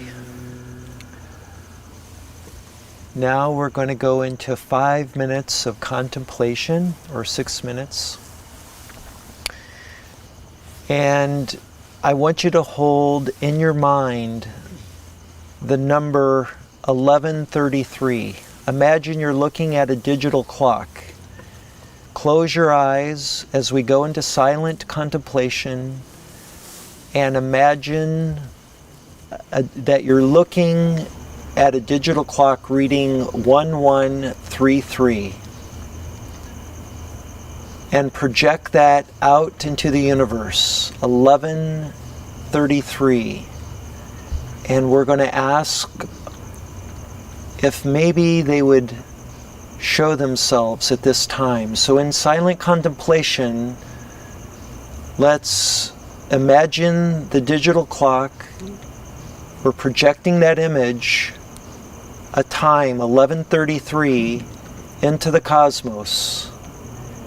And when we're done with silent contemplation, I'll bring you out of it right before 1133. And let's then look up and just look for a sign for one of our family, our star members, our star family, to show themselves or to otherwise give us a sign that they're there. And maybe this will work, maybe it won't, but let's do that now.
Okay, everyone. Let's go ahead and get comfortable. We can lay down to look up in the sky. And there's, see that right there?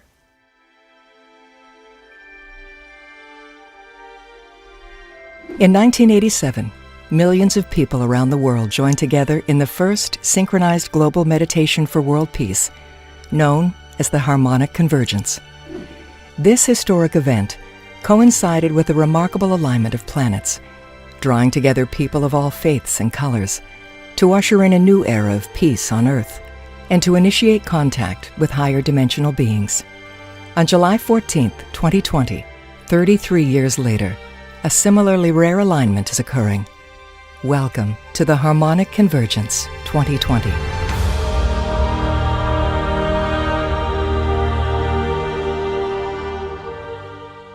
Harmonic Convergence is like the launching pad for phase 2 of the cultural revolution that began on this planet in the 1960s. On August 16th and 17th, 1987, Jose and Loidine Arguelles called for a harmonic convergence, an event to bring the global human family together, to raise our consciousness and as a result, usher in world peace. And in a time without the internet, social media, or the ubiquity of cell phones, millions around the world joined, even resulting in a collective Om on Johnny Carson's Tonight Show. True believers say this is the beginning of a new age.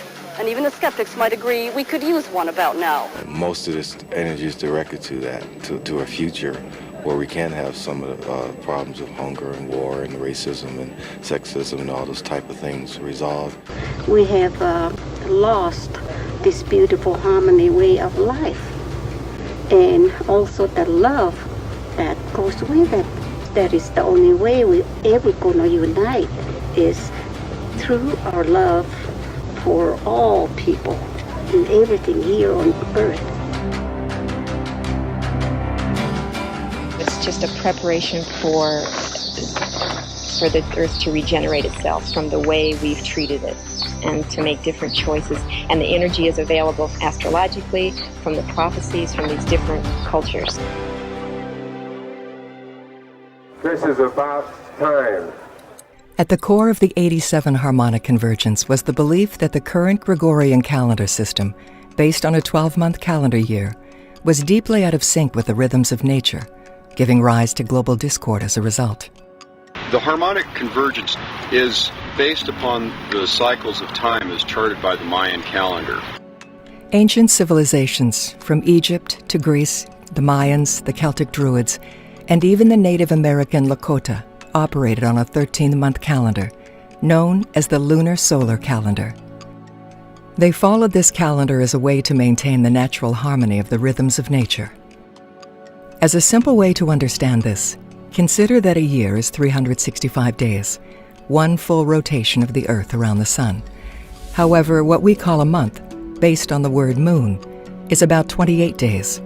The moon rotates around the Earth 13 times in 1 year, not 12. Therefore, why do we not operate on a cycle of 13 months consisting of 28 days? Would this not be closer to the natural order of time? We didn't know, all of us, we were living in the wrong time. So when we get on the new time, we will have a return to our natural biological cycle.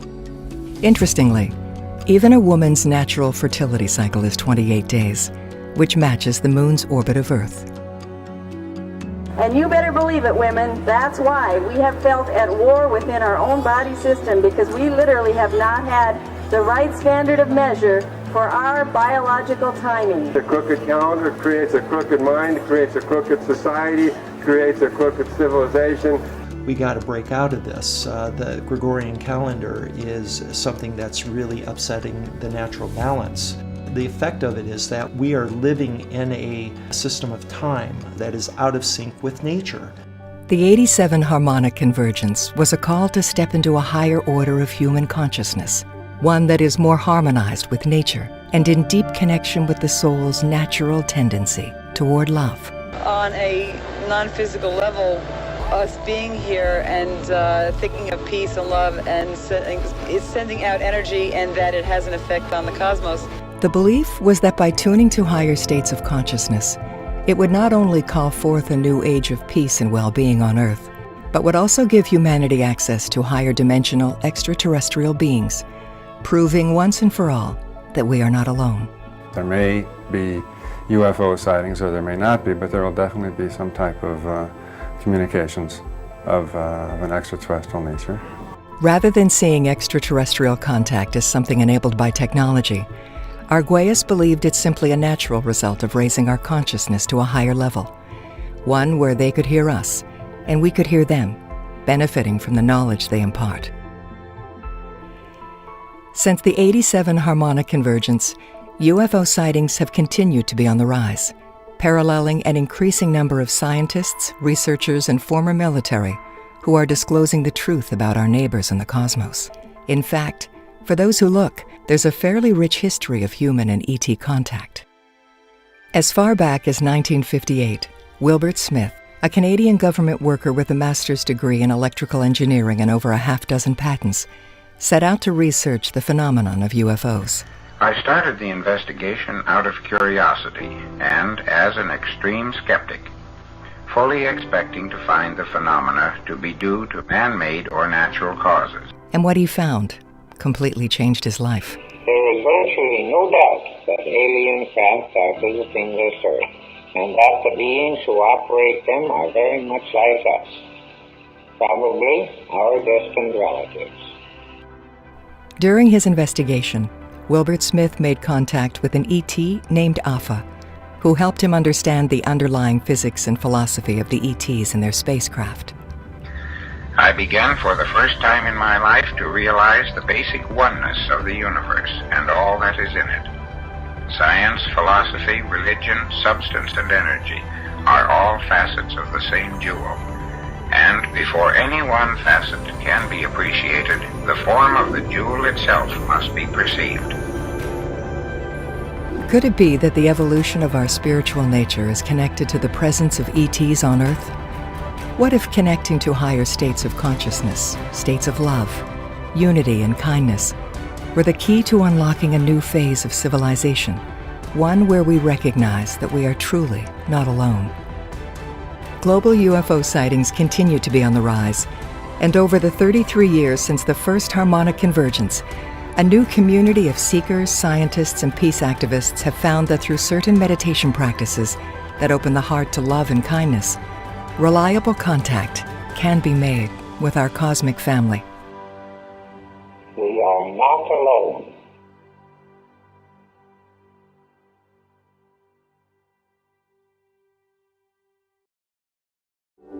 "33 years after the 1987 Harmonic Convergence, the world is a very different place. Meditation, yoga, and transforming consciousness have gone mainstream. We've seen an outpouring of companies donating billions towards social impact and ecological restoration. A new generation of entrepreneurs are dedicated to making social impact over bottom-line profit.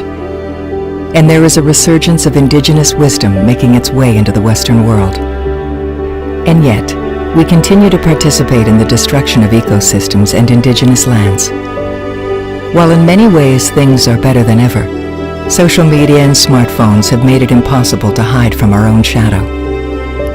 We find ourselves in 2020 at an unprecedented time of division.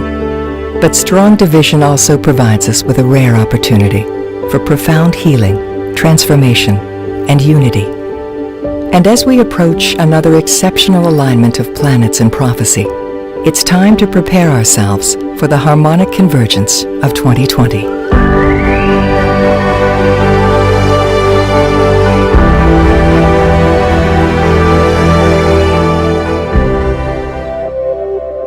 In the year 2020, while many people may still feel shy about sharing their belief in extraterrestrials, more than half of the human population believes they exist, and 61% of those who believe think that we should try to make contact.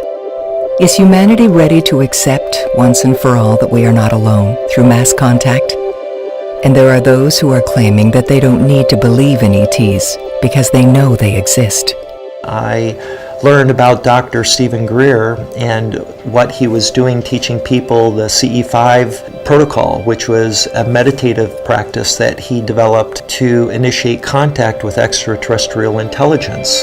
The CE5 protocol, developed by Dr. Stephen Greer, has resulted in over 30,000 people participating in contact expeditions, many resulting in UFO sightings or even direct contact experiences.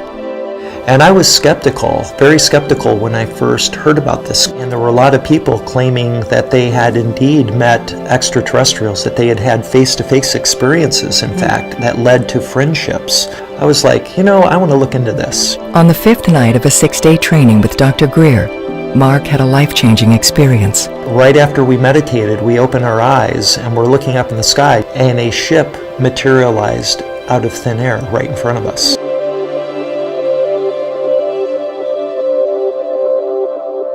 When I went back to my hotel room, I could not fall asleep. I decided to sit up in my bed and do my own meditation and try to summon a ET, and guess what? It worked. I opened my eyes, and standing at the end of my bed is a light being, a being that appears to be a hologram. Since that night, Mark has developed a deep connection with the ET named Teshbar.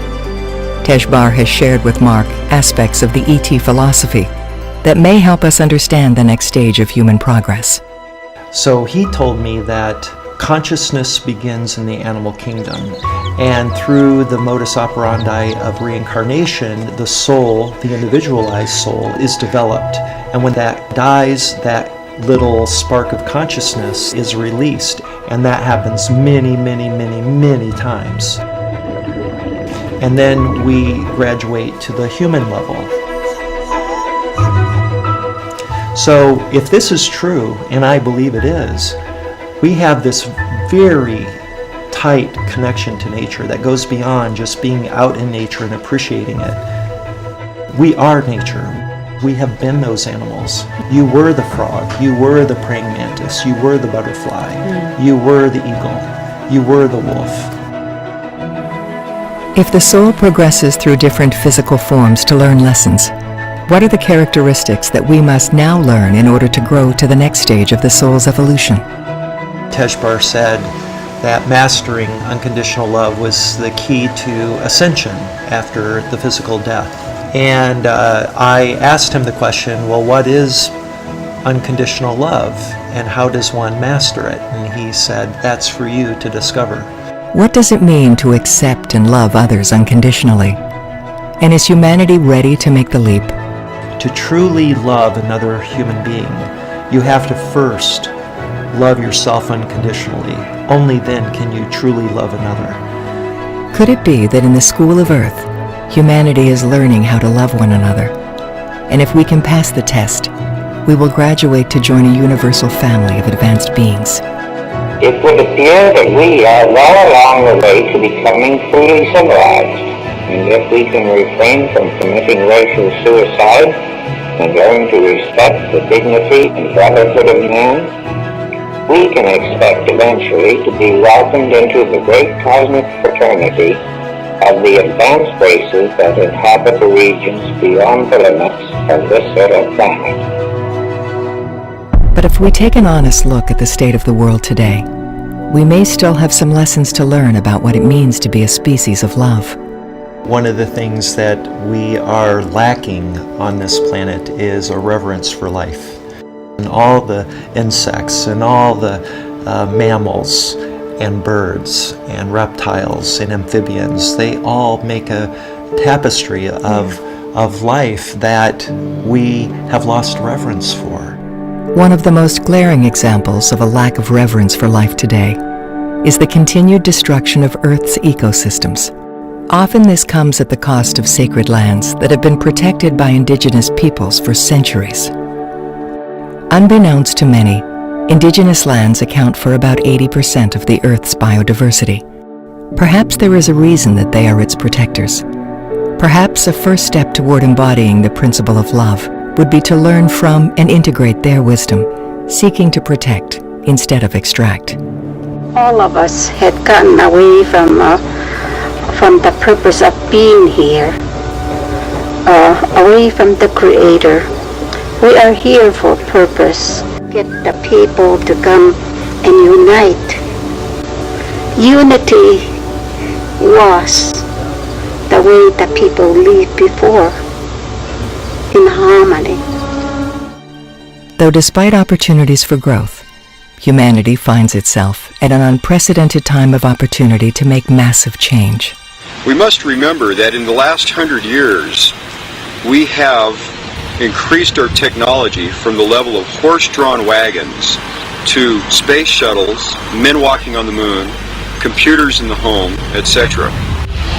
If we were studying quantum physics, we would say a particle that's gathering so much momentum and so much energy is preparing to make a quantum leap into the next higher level or the next higher energy state. We are indeed beginning to enter the quantum evolution phase of the human race. Nothing like this has happened before in the context of which it's happening with the technology, and that we're a world community, truly a world community now for the first time. If we recall, millions of people unified for the Harmonic Convergence of 1987. So, what is possible today in an age of mass communication? What we are doing is an experiment in which we're engaging the planet, all the people who wish to be part of something remarkable that would result in a global sighting, where everybody sees a ship at the same time. And there's no question after this that we are not alone. And that's what is before us. That's the opportunity for us. On July 14th, 2020, a powerful and rare alignment of planets provides a similar opportunity to the 87 Convergence. What can we do to prepare ourselves for this powerful moment and take advantage of the opportunity that is before us? So the preparation for the Harmonic Convergence is as critical as what we do on those days. And it's really a time for people to prepare on a very deep level to come together on those days, to totally focus from their hearts an energy of love and of healing, to surround and embrace our planet, to give our total focus and our total love emanated from the heart. The Harmonic Convergence 2020 virtual event is a transformational 10-day experience with speakers, performances, and meditations designed to help us prepare energetically for universal contact. We want to prepare people for what's about to happen. Evolution is spiritual and mental.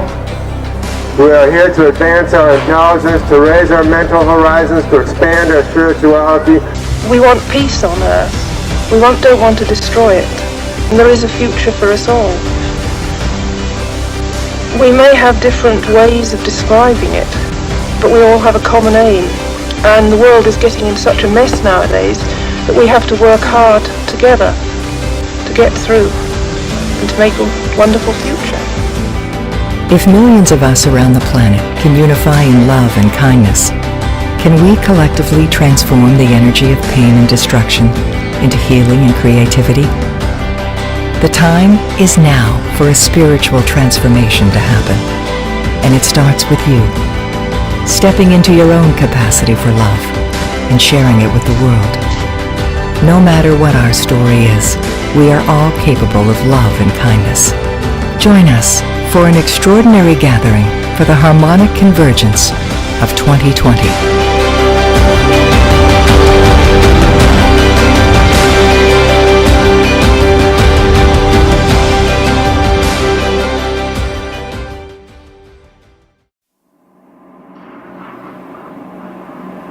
If you awaken from this illusion, and you understand that black implies white, self implies other, life implies death, or shall I say, death implies life, you can feel yourself not as a stranger in the world, not as something here on probation, not as something that has arrived here by fluke, but you can begin to feel your own existence as absolutely fundamental. what you are basically, deep, deep down, far, far in, is simply the fabric and structure of existence itself. So, say in Hindu mythology, they say that the world is the drama of God. God is not something in Hindu mythology with a white beard that sits on a throne and that has royal prerogatives. God in Indian mythology is the self, Satchidananda, which means Sat, that which is, Chit, that which is consciousness, that which is Ananda is bliss. And in other words, what exists, reality itself, is gorgeous. It is the plenum, the fullness of total joy. Wow-wee. And all those stars, if you look out in the sky, is a firework display like you see on the 4th of July, which is a great occasion for celebration. The universe is a celebration. It is a fireworks show to celebrate that existence is. Wow-wee. And then they say, but however, there's no point just in sustaining bliss. Let's suppose that you were able every night to dream any dream you wanted to dream. And that you could, for example, have the power within one night to dream 75 years of time. Or any length of time you wanted to have. And you would naturally, as you began on this adventure of dreams, you would fulfill all your wishes. You would have every kind of pleasure you could conceive. And after several nights of 75 years of total pleasure each, you would say, well, that was pretty great. But now let's have a surprise. Let's have a dream which isn't under control. Well, something is going to happen to me that I don't know what it's going to be. And you would dig that and come out of that and say, wow, that was a close shave, wasn't it? And then you would get more and more adventurous, and you would make further and further out gambles as to what you would dream. And finally, you would dream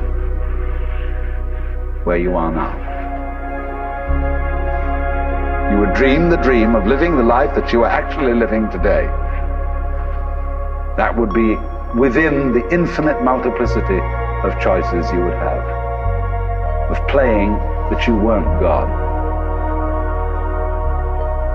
Because the whole nature of the Godhead, according to this idea, is to play that he's not. The first thing he says to himself is, man, get lost. Because he gives himself away. The nature of love is self-abandonment, not clinging to oneself, throwing yourself out, as in, for example, in basketball, you're always getting rid of the ball. You say to the other fellow, have a ball, see? And that keeps things moving. That's the nature of life. So in this idea then, everybody is fundamentally the ultimate reality. Not God in a politically kingly sense, but God in the sense of being the self, the deep down basic whatever there is. And you're all that, only you're pretending you're not.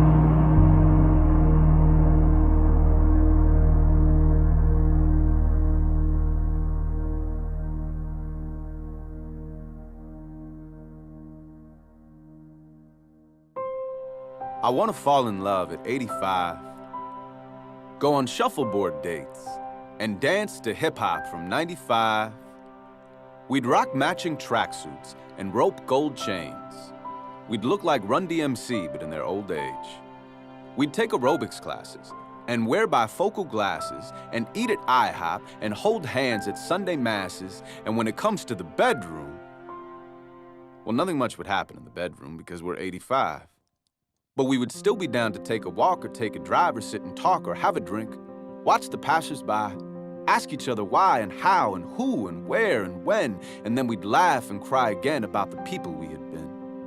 I would touch her withered skin and comment on how thin it is to keep in something infinite. And she would smile, sweet, and blush, and tell me that I think too much. She's right, I think too much. It's always been a problem. But then again, that's how I made my green like the goblin. When I was in my 20s, I was eating top ramen, counting up my pennies saving up to go food shopping.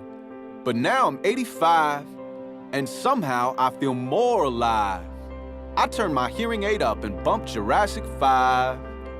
And when it comes to the bedroom, well, hopefully, every once in a while, she lets me knock her boots into the floral patterns of our bedpost, then hold her head close like death isn't chasing us, planning on erasing us and replacing us with better versions of us, reshaping us, remaking us, then recreating us with new identities so we can make new memories.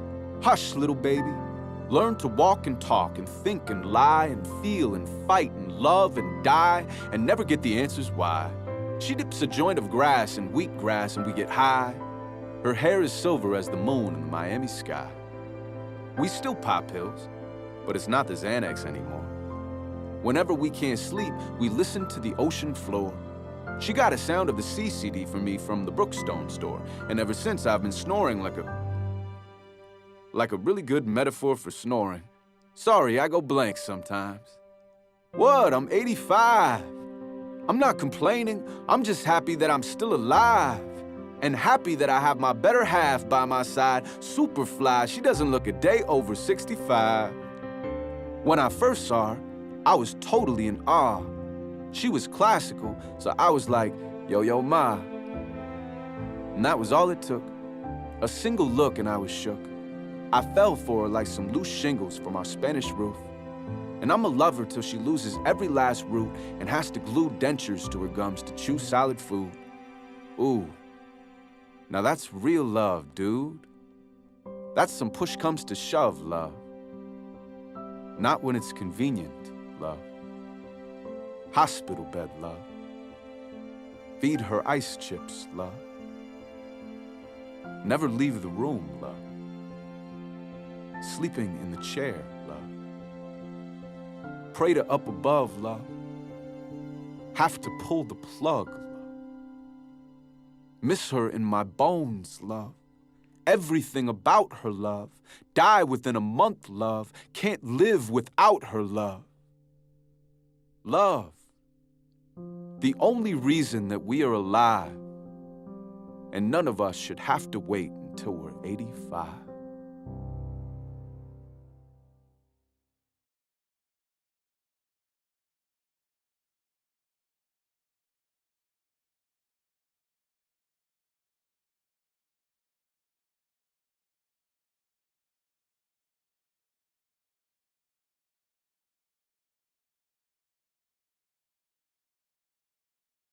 Thank you for joining us tonight for this very special historic occasion. You are participating in an experiment in consciousness that involves members of the human family from all places around the world. We are collectively participating in something that I am calling Close Encounters of the Sixth Kind, a CE6. This is simply global initiated contact. It's very simple. We need you and many other people around the world to participate at the same time in a meditation in which we fill our heart chakra with energy, with love energy, and we do this through a special breathing technique where we inhale through our nose and we exhale through our mouth. And as we exhale, we sing the note Hu. So we're going to sing this note around the world together at this time to create a cohesive sound and energy that unites us as a family, that will ultimately result in contact, we hope. So get comfortable. We're going to begin by taking a few breaths. Let's exhale and inhale through the nose. Hold your breath for a moment and feel that pressure in your lungs. Hold it, feel that pressure, and release it.